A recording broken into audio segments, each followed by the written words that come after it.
Hello guys, welcome back to Football Watch 90. Today I'm just doing some exercises. As you can see, I'm starting with some warm-ups where I just do some laps running back and forth. And then I move on to some suicide runs. You can pick a landmark, run towards it as fast as you can, touch the ground, run back, and so forth and so on. Throughout my training sessions, I'll be switching boots, so I also just give you updates on my feedback on boots as I'm still testing them out. Run, Forrest, run!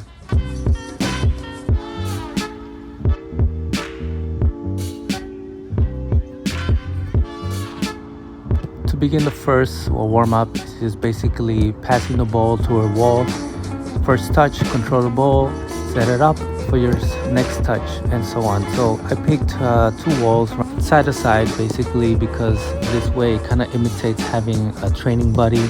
So you can kind of pass it to him, quote unquote. Once you receive it, set yourself up as soon as possible to do your second touch. And this is just good practice for you to, again, just set yourself up for a pass real quick as possible. So when you do this kind of trainings, again, on your own, it's good to just use things around you so that you can make the best out of that session. And as you see, having two walls at the corner really was helpful for me to create this sort of, I would say, amateur style of training.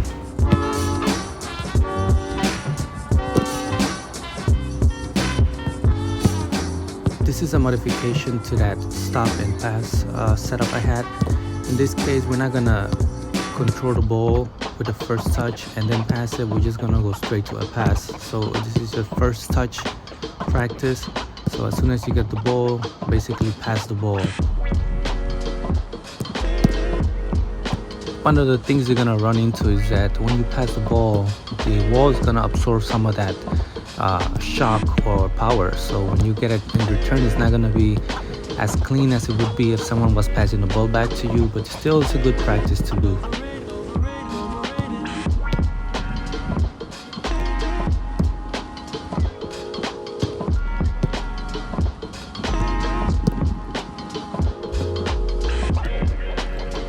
Now to make it a little more difficult on yourself, you can always bring up the intensity by kicking the ball a little much harder towards the wall. That way it's also just gonna bounce back to you harder, but you wanna just keep yourself in that real game situation kind of mindset where everything has to be more fast paced. The best thing to do is to set up a target. So every time you get the ball, you have a target where you wanna kick the ball towards to. Looking back at this footage, I realized that was kind of an error I made. So I just wanted to point that out, that you should have a target where you're kicking the ball towards to.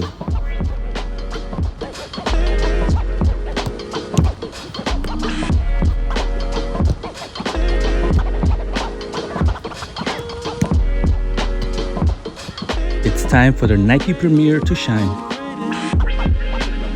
I've mentioned this before, but I'm using soft ground studs in artificial grass, so that's why I wanted to switch from the Nike Mercurials to this Nike Premier. I wanted to compare the uppers because I've been playing with synthetic uppers for a while, and I wanted to see what it felt like to be with a leather upper. I have to be honest that there was very little lockdown with this Nike Premiers compared to a synthetic upper. There's offer from Puma, Nike, or Adidas in their speed boots.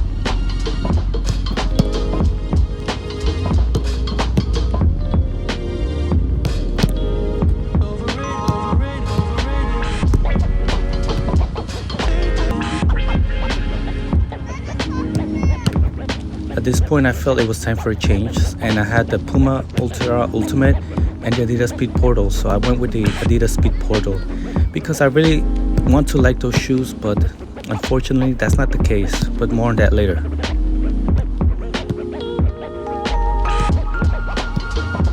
With this drill, you're gonna have point A and point B. You're gonna start off in point A, you pass the ball, go around point A with the ball, controlling it, go in a figure 8, and once you reach point B, you pass the ball, run towards point A, and you start over again.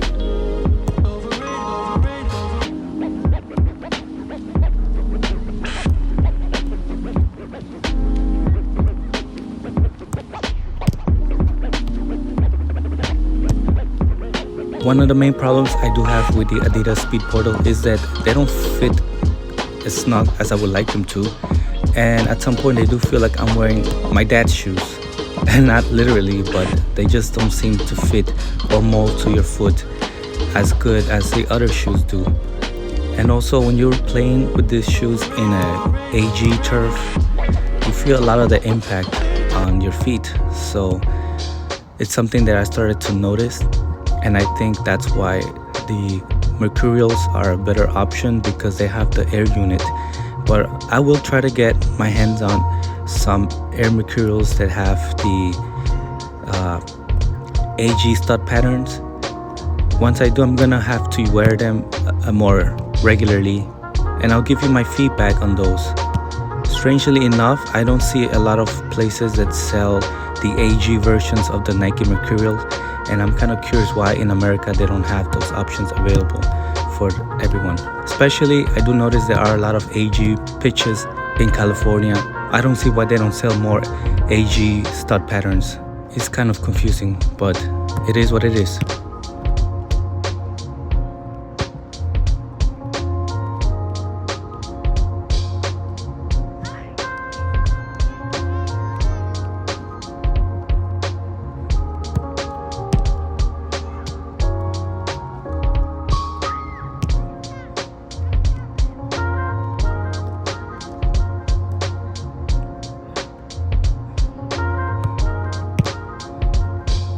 This was my last drill. I really didn't know what I was doing, but I was trying to set up point A, point B, again, point A being in the front, point B being in the back, kicking the ball towards the wall, controlling it, going between point A and point B to the other side, kicking the ball, and once it was returning back to me, go behind point B, go forward between point A and point B, and so on and so forth. But again, I was pretty tired and things didn't seem to be working out the way I wanted them to.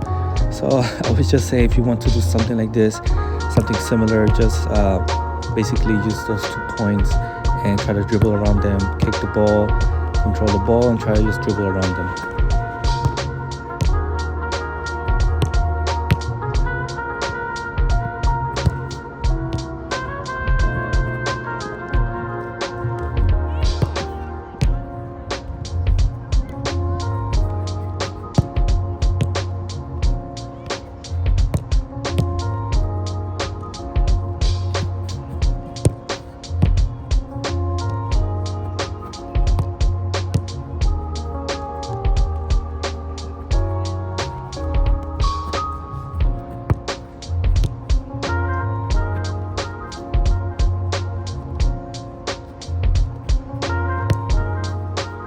Lastly, I put on the Puma Ultra Ultimate.